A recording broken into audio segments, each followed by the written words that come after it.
Well, hey, friend, and welcome back to the Driven Woman Entrepreneur. There's a Bible verse that states, "To whom much is given, much will be required." I believe it's Luke 12:48.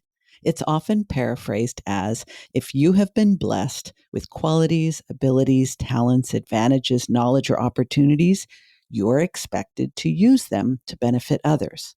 The secular version of this teaching, the one that is popular in academic and business circles, sounds more like this. If you have high potential, if you have high ability, if you've got a lot going for you, you'd better make the most of it. So smart kids, especially gifted little girls, who do tend to be easier to socialize to the expectations of others, get the message loud and clear. And often they have an academic and career path that is really impressive and enviable. Today's guest, in fact, has an Ivy League education and held top jobs at top firms, a professional pedigree that is second to none.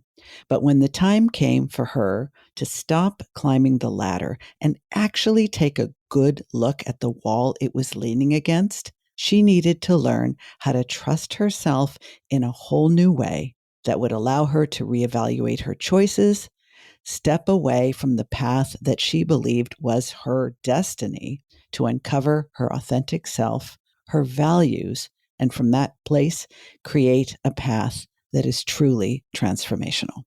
This episode is a delightful conversation with someone who has done something truly courageous and is now helping others do the same. I'm excited to invite you to listen in to my conversation with coach, consultant, and fractional COO, Jessica Lackey.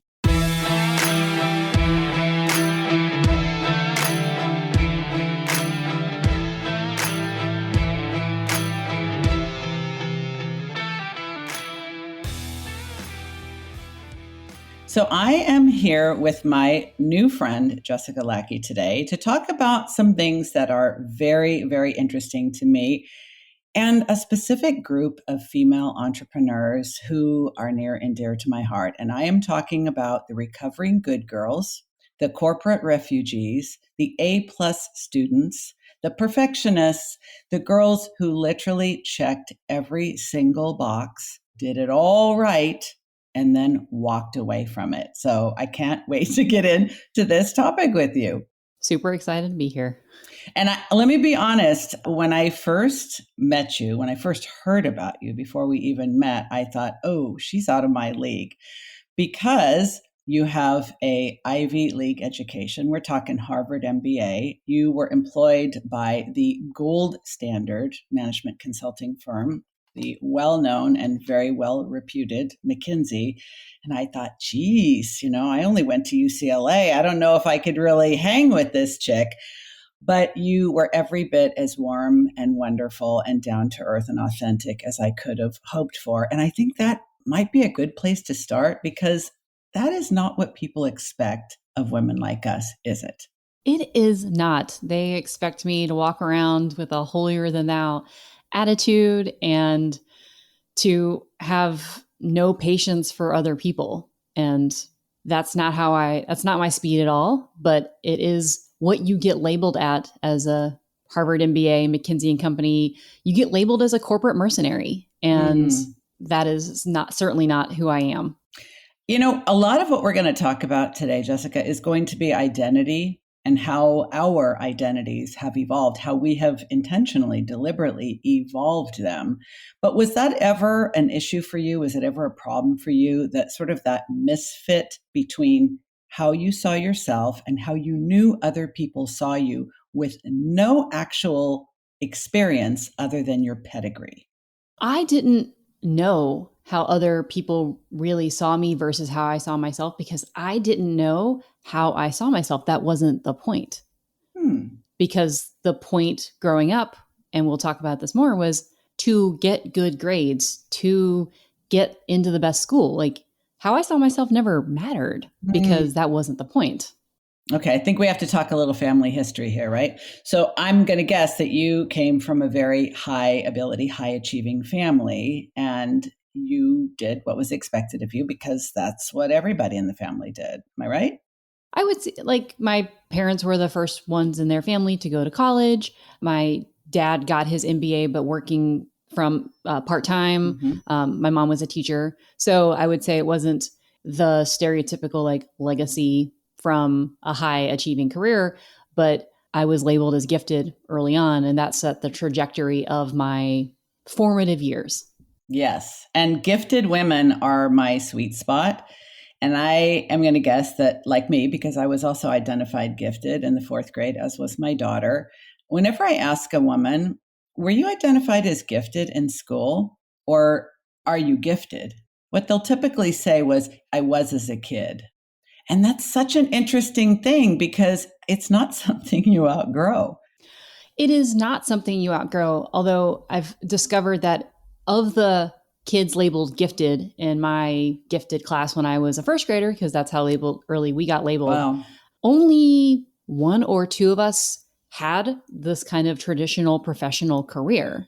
By the way, they were both women. The boys who were labeled gifted at the time took different paths that weren't necessarily the follow the corporate ladder paths. Okay. So can we infer from this that when you were identified as gifted as a young girl, that you internalize certain expectations as a result of the G word, that you're conditioned as a female like everyone else, but you have to be a super female. You have to be an A plus plus female. Yeah, there was the conditioning of being labeled gifted, but then there's also the true ability. I could read when I was before kindergarten. I could take tests and not have to study. Like, things came quickly. So there's both I was labeled gifted, but there's also the internal pressure of, well, why not try to get 100% on every single test I ever take? Because I can, and I'm expected to, and I get rewards and accolades from my family for doing so. So there's the label and what that means. And then there's well, isn't this what we're supposed to do? Like, maximize our abilities. And I think most people would say, yeah, everybody, all of us, men, women, smart, less smart, we all expect to do our best. And certainly throughout the whole academic process, and most parents would say, just do your best and we'll be happy, right? And most parents don't actually meet that. I can tell you, I have 3 kids and I said the same thing, but if I don't think they're doing their best, then they're going to have another conversation with me. But it's like, wouldn't you naturally want to do your best? And in so doing, realize my best is actually very stimulating and very rewarding. And it forms the basis of a lot of my identity. Like, I can do things really well. So why wouldn't I? But it's interesting that you say you didn't really have as strong an identity of yourself in that way. You knew what others expected, and it felt good to do what others expected. But did you go through life thinking of yourself as gifted? And if you did, what did that even mean to you? Yeah, I went through my life as gifted. I was great at learning. I was great at school. I was great at college.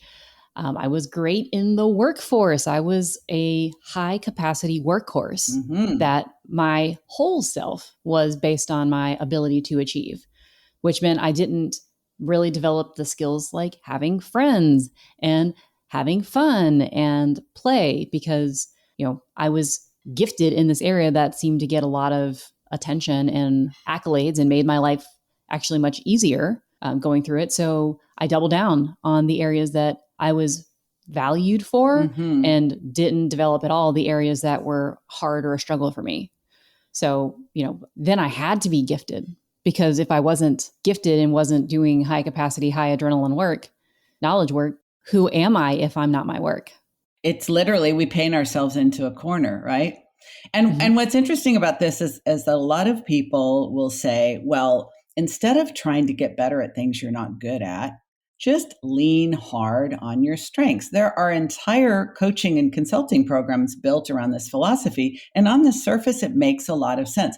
Why try to get better at things you suck at? Why not just double down on your strengths and really leverage those? But when you are only developing your intellect and your ability to learn and your ability to produce, the things that get left out, we're not talking about things like learning how to type or learning how to cook or learning how to change tires. We're talking about actually learning about enjoyment of life and enjoyment of other people doing anything other than work. And that leaves the majority of your life out of the equation, out of your personality development. Well, the places I ended up working didn't leave a lot of room for life.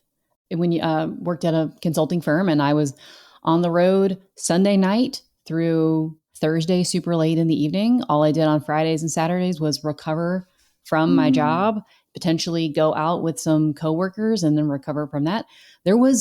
I didn't pay for food. I didn't, I got my laundry, I did my laundry through dry cleaning. I didn't have to do anything, which is kind of by design, right? They take it. I don't want to say they take advantage, but they kind of do. They exploit young talent for their purposes. And it seems like a good on paper trade, right? Oh, I don't need to develop friends and hobbies and the ability to kind of take care of my life because it's either paid for by my work or I've made colleagues and friends from my work or I'm working. That was all that was there. And that continued for a very long time in most of my jobs and actually even school.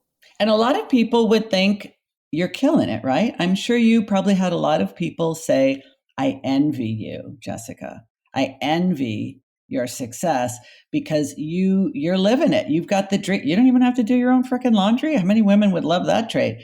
But at some point, you must have realized, you know what? There's something missing here. There's something lacking here.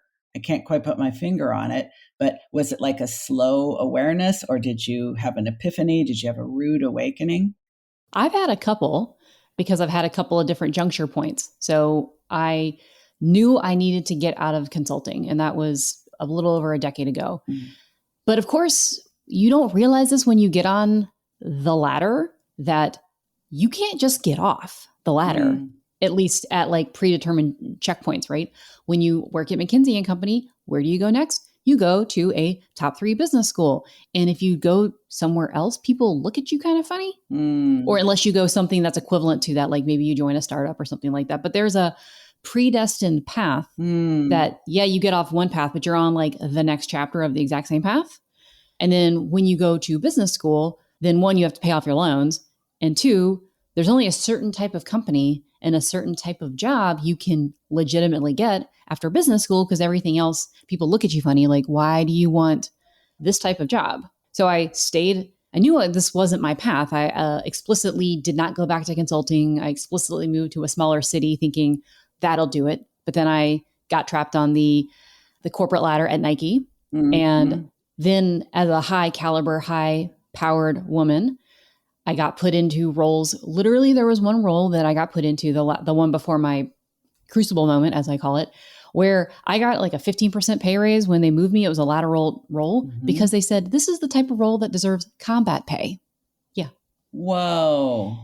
It was the type of job where it's not a one-person job, and the only people that have ever been successful at it work around the clock and have the capacity to see everything going on in the business. And I could, and I did. That's giftedness. Until it is giftedness, until I hit a wall where I literally started crying in my white male boss's office for multiple days in a row and realized like something is genuinely not right in my body. And that was the first time I'm like, okay, I kept trying to slow it down, and every path just sped back up again until I hit this point where I was like, all right, legitimately something needs to change, because I can't keep on this, nor do I want the life that this path would lead me to. I had no desire for the next step. I look around at everybody else. I'm like, I don't want to be them. If y'all have lives, I don't want to be them. If y'all have lives, it's because you have a stay-at-home partner.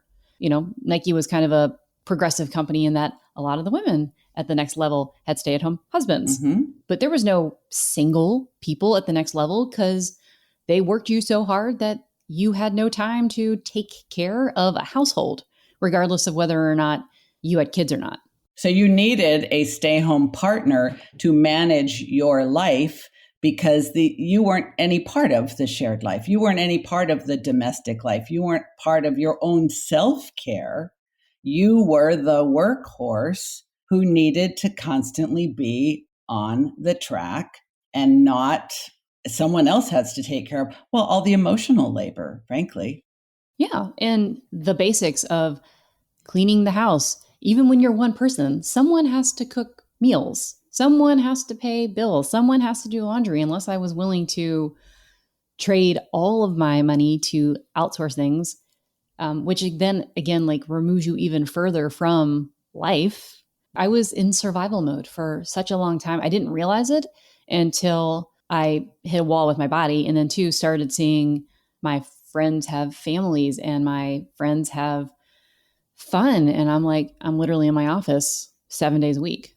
And you had literally been almost trained for that lifestyle from the very beginning. It's like I was identified gifted in the 4th grade, but in the 1st grade, you have no identity whatsoever other than what adults tell you you have. You start to form a little bit of self-awareness and a self-concept between grades 1 and 4, but you were literally the littlest kid with this incredible brain that adults said, basically, when you have this kind of brain, this is the path your life will take.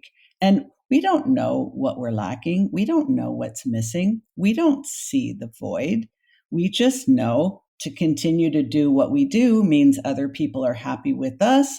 We have mirror neurons. So when other people are happy with us, we're happy with us until we begin to realize, wait a minute, I don't even know what happy is. I just know how to keep doing this. So, you're talking to a former psychotherapist. So of course I'm curious. I have to ask you, you said you reached a point where you realize I need to get out of consulting. Your whole life, your whole identity, everything you've done, you were climbing up a ladder that was leaning against a very specific wall. And it's not like you could just take your ladder and move it to another location and put it up against another wall and start climbing there. It was literally more like an escalator or a treadmill that just kept going. How did you know that you couldn't do it anymore? What were the signs for you? I think the big signs for me were I hated my job. Well, that's pretty obvious. Well, I've hated many of my jobs, but you can still realize the futility of your job and do it really well, which is that's how I actually leapt out of my last corporate job. We'll talk more about that, I think, but I leapt out of my last corporate job. I was exceptional at doing my job. And I also realized it had zero impact. It had no, it didn't, I was just a cog in a machine, and I was a cog in the machine. I was putting on weight. I had a drinking problem. I didn't date. I didn't know how to have friends.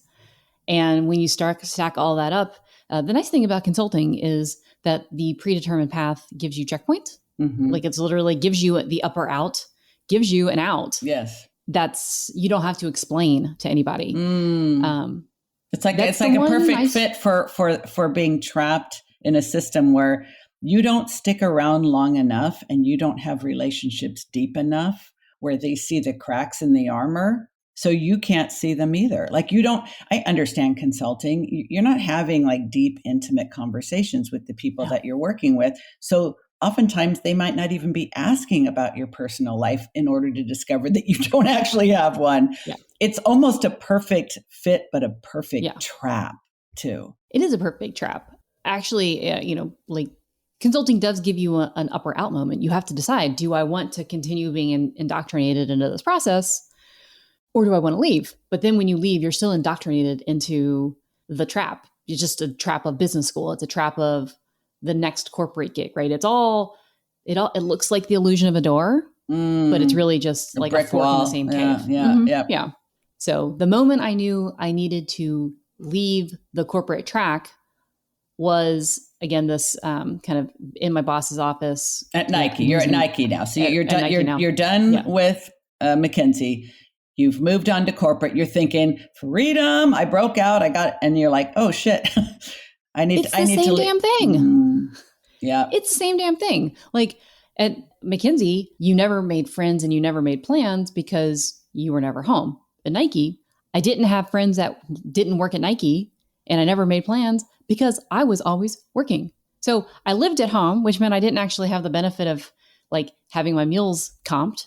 But now I had to take care of my house, and I never had friends, and I never made plans, even though I lived in a place where I could.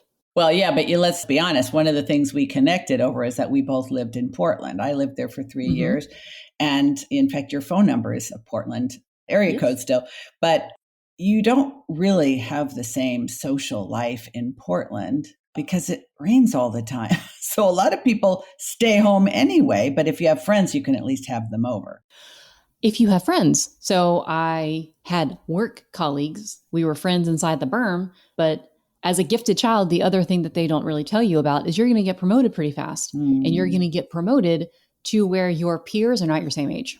So they have kids and they have families, and I'm single and a decade younger. So not relatable. The people I spent, not relatable. Not as a friend anyway. Yeah. Oh, lovely, lovely human beings. And they all had houses in the suburbs, and I had an apartment in the city. So I didn't have colleagues and friends from work. I mean, they were amazing, and I have some long-term relationships from there, but the people that are like going to go hang out with you and play in the kickball league and go have brunch with you on the weekends, I didn't have those people because they were my direct reports or my interns, but they weren't my peers.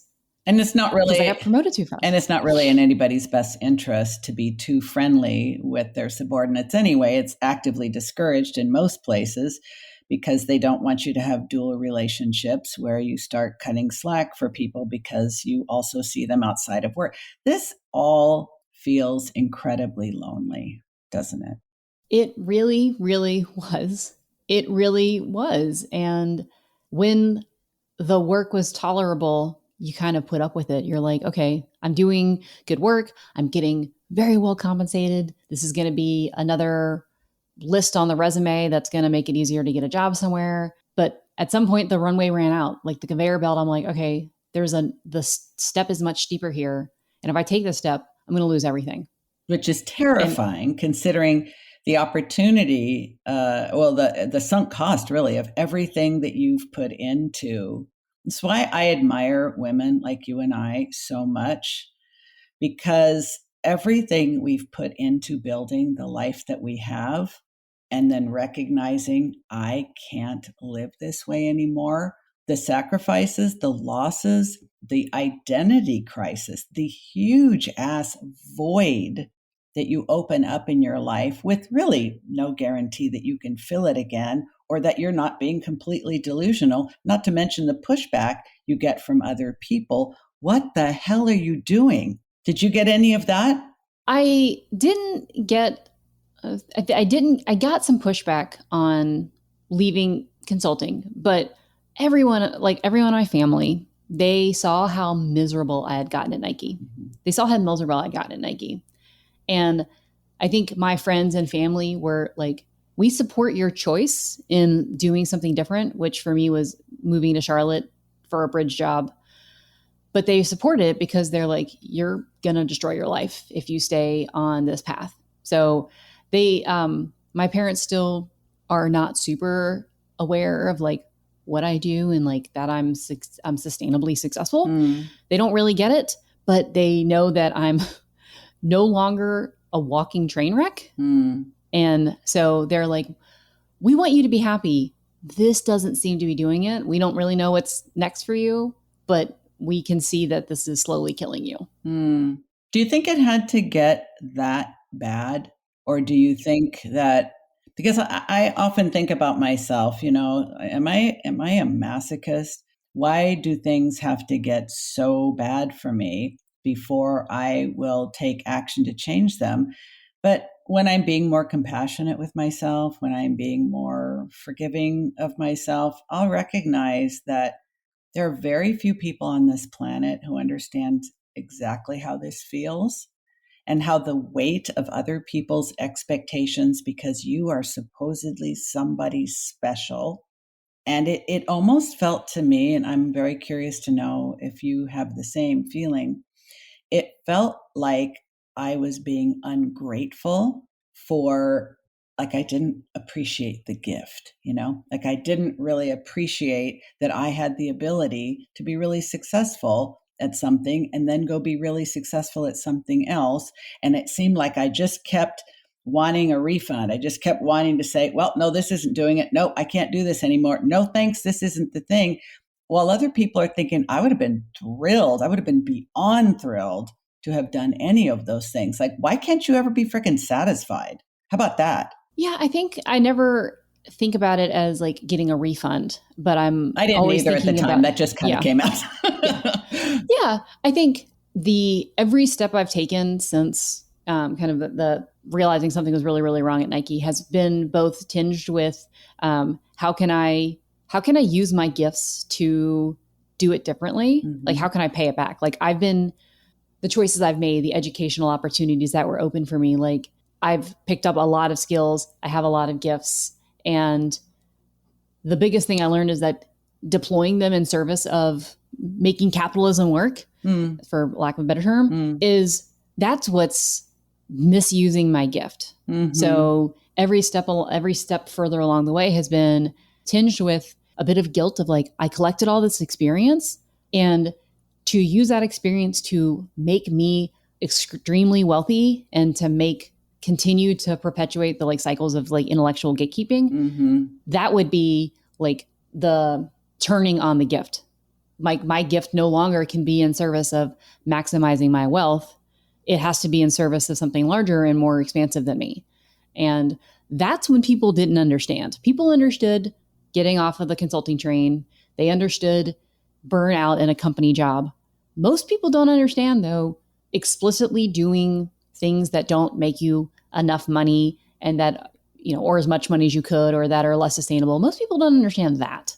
And to make choices that, again, serve the broader good versus serving yourself, that people are like, the right people get it. But a lot of other people are like, we don't get it. Which is so disappointing because, and we're not the moral majority here. We're not even the moral minority. We are talking about creating lives that are in alignment with what matters most to us and what a person with incredible potential may go through when they realize that everything they've ever learned or been taught about who they are actually doesn't satisfy them and their values evolve. We are talking about an evolution of your personal values, or maybe even reaching a point where you recognize you have values, or you could have values, or you should have values if only you were given the opportunity to pay attention to yourself, to your body, to your mind, to what feels good, to what doesn't. You have to get off the hamster wheel, the conveyor belt, the escalator, the ladder. You have to be able to get off of that to even have the headspace to pay attention to anything below the neck. Like, I used to think of myself as like, and I think you used this expression on your website, Jessica. I used to think of myself as a head with a body, and the only purpose for my body was to move the head from place to place. It was like a transportation system, so the head could go places and do what the head does, which is think and learn and teach and all that. The body was really just sort of this useless kind of thing, like an appendix, until I started realizing your body's very unhappy with the way you're living your life, and this toxic productivity and this sort of disconnection from any awareness that this doesn't feel good. It doesn't feel right. I don't believe in the mission of this organization. They're nice words on the wall or on their annual report. Nobody here behaves as though they mean them in the slightest, and that just feels horrible to me. I cannot do this. That's painful, though, when that happens. It's so painful. The thing about my journey that I'm most grateful for, including all the experiences I had, I mean, I'll as much as McKinsey taught me how to neglect my body in service of, evaluating profits, it did teach me a significant amount of business skills. But the most thing I'm most grateful for is the fact that like I had my breakdowns while I was living in Portland, Oregon, because I don't know if there's any place more situated to help you reattune to your body. At least, that was when I was in 2015, 2016, but well, that was when I lived in Portland. Mm-hmm. I went to see my first energy healer. I went and saw a tarot card reader. I took a holistic nutrition certification program, which was based on Chinese medicine and Western medicine kind of combining together. I was so lucky to have been living there with these holistic modalities at a stone's throw away. And people looked at me like I was crazy. They still look at me like when I'm crazy when I say, yeah, I go see a tarot person every couple of months and I do energy healing. They're like, I don't really get it. I'm like, those modalities plus coaching is what allowed me to clear the energy that wasn't mine, start to open doors that had been locked in my body and in my soul and my spirit for a really long time.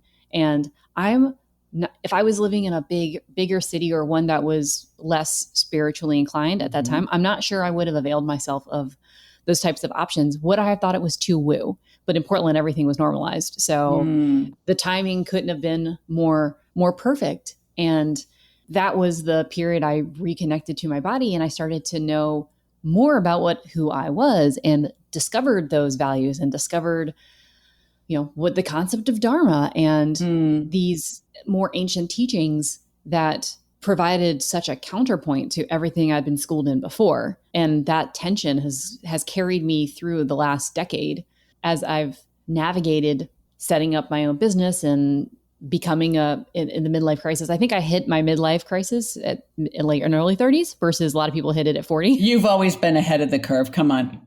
I've always been ahead of the curve, right? But I think to your point, and I happen to have spent my 3 years living in Portland. 2 of those years were pandemic years, so I really didn't get to know the city and all its riches in the way you did. It's fascinating to me that you availed yourself to all these alternative types of healing modalities. But I think it speaks to your breaking point. It speaks to the fact that I want to get as far away from everything I've been thinking, everything I've been doing. I'm going to literally crack myself open and receive, and I'm not going to put up artificial constraints about where my healing may come from. And I think that level of openness and just your ability to trust yourself and think, if it feels weird, maybe I'll go back a second time. If it still feels weird, maybe I will do something else. But you received it and you integrated it. It's another thing we share is an interest in the Dharma and recognizing that sometimes we don't need something new. Sometimes we need something really, really old, something that has been around for thousands of years and still really work. Now, you went through this healing journey and you obviously had the resources to give yourself some time and space.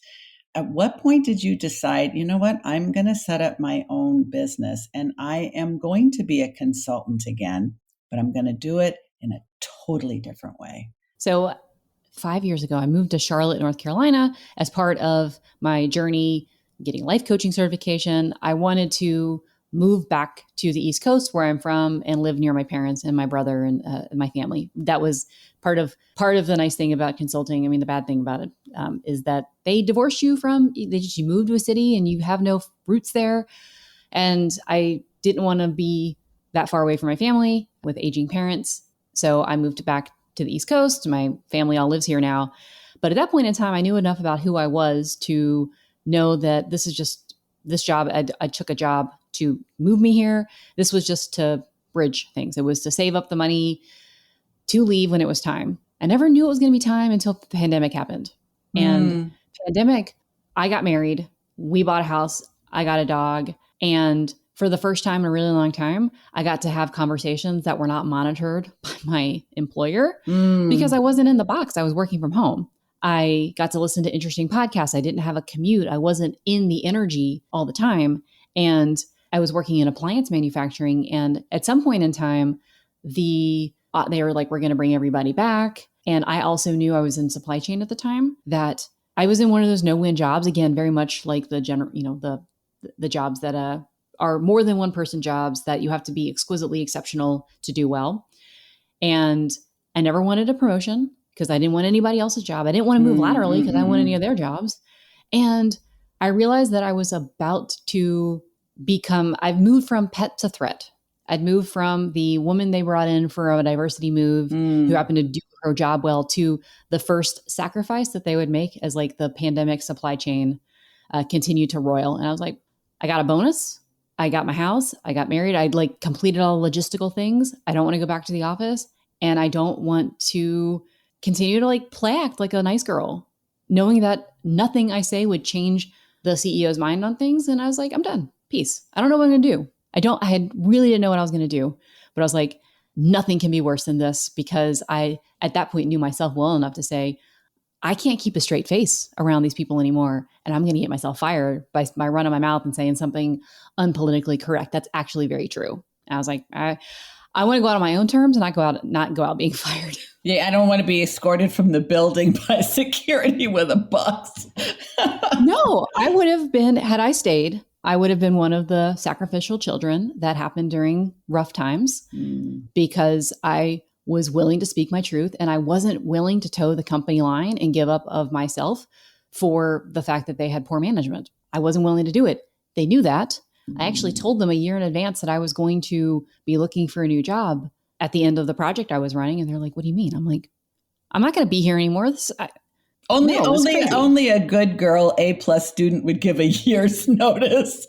I told them, I was like, I'm going to leave. And they're like, what do you mean you're going to leave? I'm like, they couldn't imagine that I had an alternative. The optionality. Yes. Exactly. Because they'd all given their lives in service of the company, or they had lives where they had small children at home and they couldn't take the financial hit. And I could, and I did, and I designed my life in order to be able to give my FU notice. And so I did. And it was glorious. You created your own parachute. Isn't it disorienting when you realize, when I think about it, like you can't put the genie back in the bottle. Like you were all the way out, you hid the cork, you were not going back in. Isn't it interesting? It's almost like when a former smoker, gets around smokers again, and it's just, they could not understand you. No. And you were not willing to make yourself understood by them. You had irreconcilable differences. You can't speak the same language. You don't have the same values. And if the conversation continues, you're going to do something regrettable that may bite you in the ass later on. So you're like, you know what? It's just better that we just put an end to this now. Your whole personality, your whole identity had to have changed quite dramatically over these years. I'm just imagining where we started this conversation and where you are now. And that's an absolutely transformational journey in every way. Do you even recognize your former self when you talk about her? I recognize her, and I recognize that we are very, very different. The idea of, and I still get the trigger of it. The worst thing that you can ever get is a message from a client being like, can we talk? Because all that does is like trigger the, what did I do wrong? What did I do wrong? What's my boss going to yell at me now about? Right? Like that was the conditioning, is like, it's always your fault, whatever it is. It's always your fault, whatever it is. And like 95% of the time they had a question about something, but like the pit in my stomach was like, fuck, I got it wrong. I did it wrong. And now I work with clients where I don't, even when they say, can we talk? I'm like, I don't have that pit in my stomach of like, oh my God, they're going to fire me. One, because there's a level of respect and rapport with these clients that I have, because I work with mostly women who are also kind of dismantling the own conditioning because they've gone out on their own. They're driven women. They peer and get it. And two is I've started to recognize that I know what I'm doing. Like, and if I make a mistake, I'll own it and we'll move on. Because in the grand scheme of things, there's not, like, I don't need to take all that on myself. So I feel it. I'm like, oh, I feel this. This is reminiscent of where I came from. And I also now have the response that is not just immediate reaction. I think the imposter syndrome is a lifelong affliction, but how we handle it and rejection sensitivity. I think, those things, they will probably always be in our makeup. And that may be the knee-jerk reflex that, oh, shit, I fucked up. Oh, they're not happy with me. Oh, they found fault with me. It may be the first thing that comes to mind. but you don't act on it as though it were true and start going into the placating and apologizing and the explaining and the rationalizing and all of that. You think, okay, what else could it be? And then let me find out. And you're more easily reassured that they're actually telling you the truth. They just had a question. And there isn't some secret agenda, or it's not going to, you're going to let your guard down and then they're going to zing you with it. Learning how to trust yourself and learning how to genuinely trust other people, I think, is also a big part of this journey, because you don't really realize that you don't actually trust yourself when all of your validation is coming from being who other people need, want, depend, and pay you to be. It really distances you from your ability to tap into your own intuition and genuinely trust yourself. So I think it's an act of such courage to go out on your own and build something that's authentically you, because you got to take the mask all the way off and leave it off. I don't think I knew that. I think going out on my own was a leap from pain, a leap of like, okay, like I can't stay here anymore. I don't really know what's on the other side. And I had like backup plans and backup plans. I had subcontracting consulting gigs and I had a nest egg and I was rationally prepared. But I had no idea how my life was going to break open when I leapt, and how my identity would shift further, because all I knew was I don't want to be that. And I know that there are some things in my life that I don't want to be and some things that I do. But the values that I hold currently, I think they were glimmers under the surface. And now I'm like, this is me. Take it or leave it. I'm probably not going to be as polished as you want. I'm going to give all of my gifts to the people I work with and my community, and I'm going to make friends, and I'm going to speak my piece. And if you don't like it, that's great, because I'm not talking to you. You can move on. You can move on and I can move on. And it's still learning how to be my full self, because there are, even when you break out of like the corporate and consulting matrix, there are other matrices in the entrepreneurship space. And I'm still finding out which spaces make me feel like I can't be myself.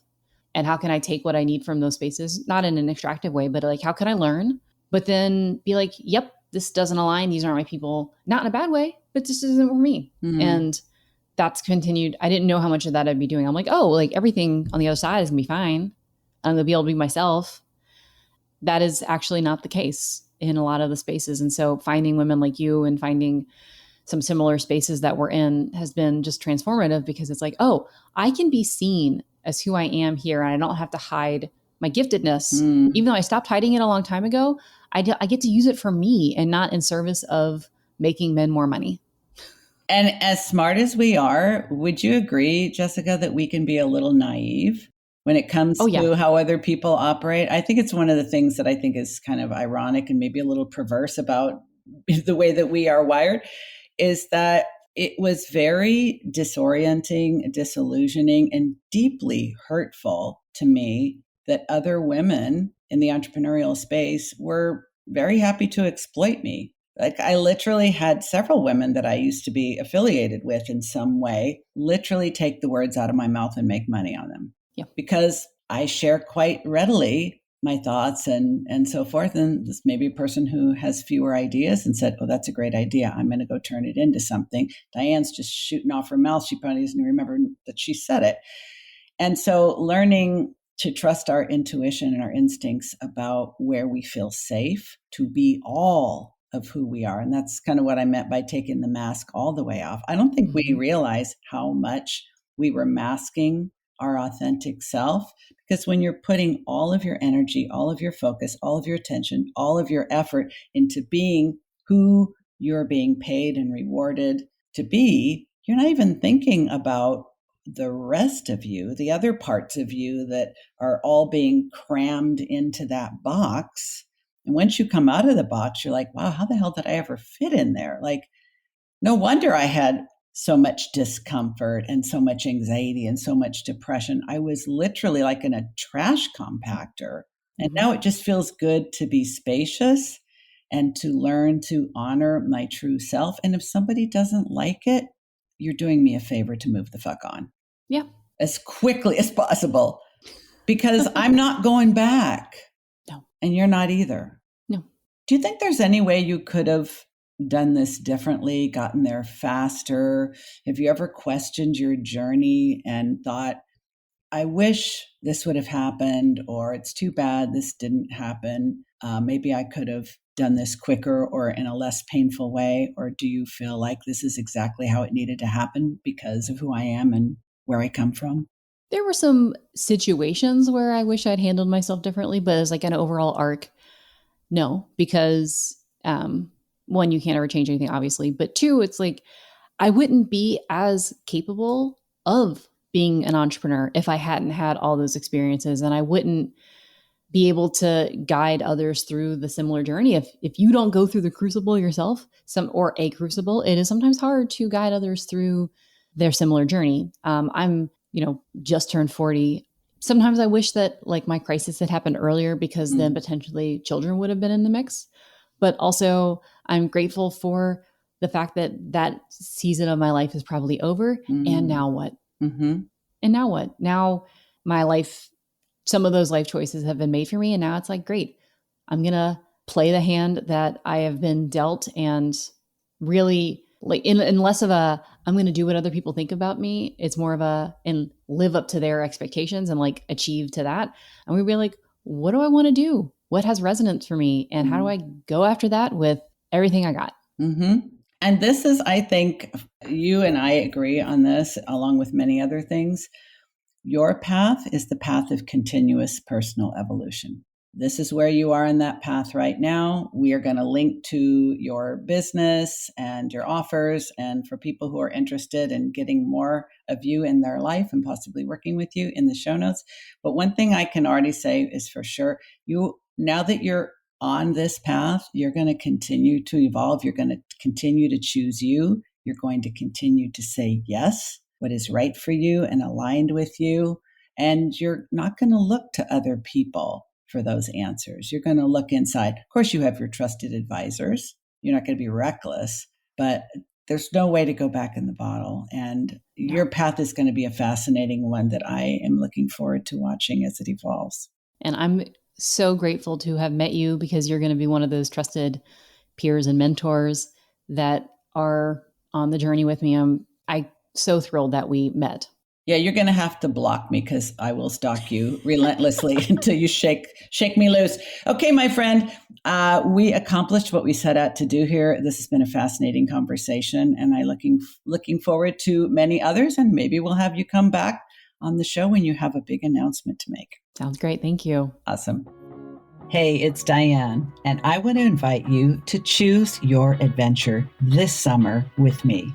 I get a lot of interest in working with me, but not everybody wants or needs to commit to my 12-week signature coaching program. So I decided to offer Choose Your Own Adventure just for this summer. And there's 3 different ways you can work with me in a very focused, short-term manner. Adventure number 1, the accountability date. This can either be a half-day or a full-day adventure. It is for those who know what to do, but just can't seem to get it done. I provide your half or full day of accountability with guidance, support, and regular check-ins, along with happy dances via Voxer or email to keep you fired up, focused, and moving forward to the finish line. This adventure is a procrastinator's dream come true. We start by identifying the things you're avoiding, or that one big thing holding up your progress. You will be amazed how much energy is freed up when you get out from under something you're resisting. Adventure number 2 is the strategy date, also a half or full day adventure. And this one is for those of you who need a trusted advisor and thought partner to help you figure out how to set up your signature offer, strategize your podcast launch, your new coaching program, or anything you've been waiting to push go on because you need help identifying the how now that you've chosen the what. Adventure number 3 is Brainstorm to Breakthrough. This is a 4-week intensive for people who have big ideas but can't figure out which one deserves their all-in commitment. You need a creative genius to be your sounding board. You want a game plan to convert your brilliance into a real-life action plan, or you are considering a complete rebrand, pivot, or reinvention. This adventure has your name all over it if this is you. We meet twice during a 4-week period with specific deliverables by the end that you can run with. Now, because you probably need a deadline breathing down your neck to get you to pull the trigger, consider this your wake-up call. I am offering a limited number of these adventures and only during this summer. So click on the link in the show notes for more information or to book a free call with me to talk about the possibilities and which adventure is right for you. You're probably asking yourself, can I get a really meaningful result from working with Diane for as little as a day? And I would say, absolutely. It comes down to focus. We decide ahead of time exactly what our focus area will be and exactly what our deliverables will be before we start. So if you are stuck in a specific area of your business and just aren't getting anywhere on your own, 2 heads are way better than 1, especially when the other head is mine. I would love to take one of these adventures with you, and I've never created a one-off offer, not to mention 3 of them before. I don't know when I'm going to do it again, so if you have been wanting to work with me and would love to dip your toe in the water and do a short-term intensive, choose your adventure and let's do it this summer.